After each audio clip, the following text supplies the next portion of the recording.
இப்ப நாம என்ன நினைச்சிட்டு இருக்கோம், பணம் ஒண்டிதான் ஐஸ்வர்யம் நினைக்கிறோம். அன்னலட்சுமி இருக்கணும், நிறைய எப்ப யார் வந்தாலும் சாப்பிடலாங்கிற மாதிரி. இவா என்ன பண்றா, 365 நாள் அந்த நாளை ஸ்வீகாரம் பண்ணிக்கிறான். அஷ்டலட்சுமிங்கிற பாருங்க, 8 விதமான சம்பத்து வேணும். நீ அவதரிக்கிறதுக்கு முன்னாடி எங்க கோகுலம் எப்படி தெரியுமா இருந்தது?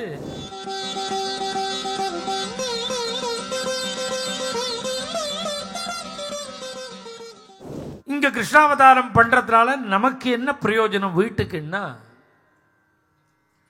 ததாரப்யநந்தஸ்ய வ்ரஜः சர்வ சம்ருத்திமான். இப்ப நாம என்ன நினைச்சிட்டு இருக்கோம், பணம் ஒண்டிதான் ஐஸ்வர்யம் நினைக்கிறோம், பணம் ஒண்டிதான் சம்பத்துன்னு நினைக்கிறோம். அது மாத்திரம் இல்லை, சர்வ சம்பத். பணம் உண்டி போருமா? அந்த பணத்தையும் எழுத்து செலவழிக்கிற மாதிரி சௌகரியம் வேண்டாமா? பண விஷயம் அது ஒண்டி சம்பத்து இல்லை. சாப்பிடணும், அது ஒரு சம்பத்து. குழந்தைகள் இருக்கணும் ஆற்றுல, அது ஒரு சம்பத்து. அன்னலட்சுமி இருக்கணும், நிறைய எப்போ யார் வந்தாலும் சாப்பிடலாங்கிற மாதிரி இருக்கு. 2 பேர் வந்துவிட்டா உடனே ஃபோன் எடுக்கிறான், வந்துடுறது டப்பால் ஒரு அதுக்கு வச்சுருக்கான் ஒரு சர்வீஸ். ஃபோன் பண்ணினா பிறகு சுட சுட கொண்டு வந்துடும், ஹாட் பேக்கில் கொண்டு தள்ளிவிட்டு போய்ட்றான். இது எல்லாருக்கும் சுலபமாக இருக்குது, ஆனால் அதை பண்ணக்கூடாது. தினப்படியே பல பேர் பண்ணுறதில்லை, ஆற்றுல சமையலே பண்ணுறதில்லை. 2 பேர் ஒர்க் பண்ணுறாளா, ஃபோனை பண்ணால் கொண்டு வந்து தள்ளி விடுறான்.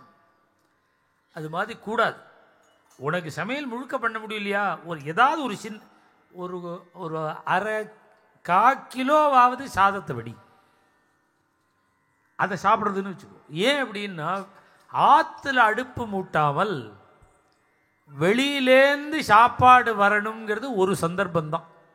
அன்றைக்கி ஆற்றுல அடுப்பு மூட்டக்கூடாது. ஏன்னா யாராவது காலம் ஆகிட்டான்னா சரீரம் இருக்கும்பொழுது ஆற்றுல அடுப்பு மூட்டக்கூடாது. அதனால தான் பந்துக்கள் யாராவது சமையல் சாப்பாடு பண்ணி கொண்டு வந்து கொடுக்குறா. இவா என்ன பண்ணுறா, 365 நாள் அந்த நாளை ஸ்வீகாரம் பண்ணிக்கிறான் ஆற்றுலையே. இது நிவேதனத்துக்காவது கொஞ்சம் சாதம் வெடிக்கும். சாதம் நிவேதனம் பண்ண வேண்டாமோ? இது ஒரு சம்பத்து.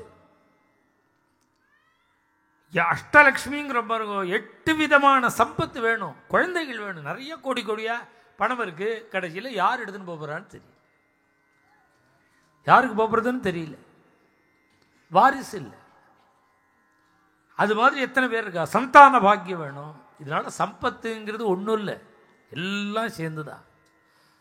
இதுதான் கோபிகைகள் சொல்றா, ஜெயதி தேதிகம் கிருஷ்ணா ஜன்மனா வ்ரஜா ஸ்ரயத இந்திரா கிருஷ்ணா சஸ்வதத்ரஹி தயித திருஷ்யதாம் கிருஷ்ணா திக்ஷுதாவகாக த்வைத்ருதா சவஹா கிருஷ்ணா த்வம் விசின்வதி.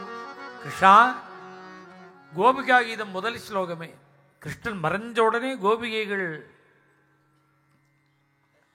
அழறா, உருகி போய் ஸ்தோத்திரம் பண்ற. நீ அவதரிக்கிறதுக்கு முன்னாடி எங்க கோகுலம் எப்படி தெரியுமா இருந்தது? 16 கலையோட தாரித்யம் கூத்தாடி. அரிசி இருந்தா பருப்பு இருக்காது, பருப்பு இருந்தா புளி இருக்காது, அப்படி இருக்கும். நீ பிறந்த உடனே என்ன ஆச்சு தெரியுமோ? ஸ்ரயத இந்திரா கிருஷ்ணா சஸ்வதத்ரஹி, மகாலட்சுமி நித்தியவாசம். மேலும் இது போன்ற சிறப்பான நிகழ்ச்சிகளை காண இப்போவே லைக் பண்ணுங்க, ஷேர் பண்ணுங்க, மறக்காம சப்ஸ்கிரைப் பண்ணுங்க.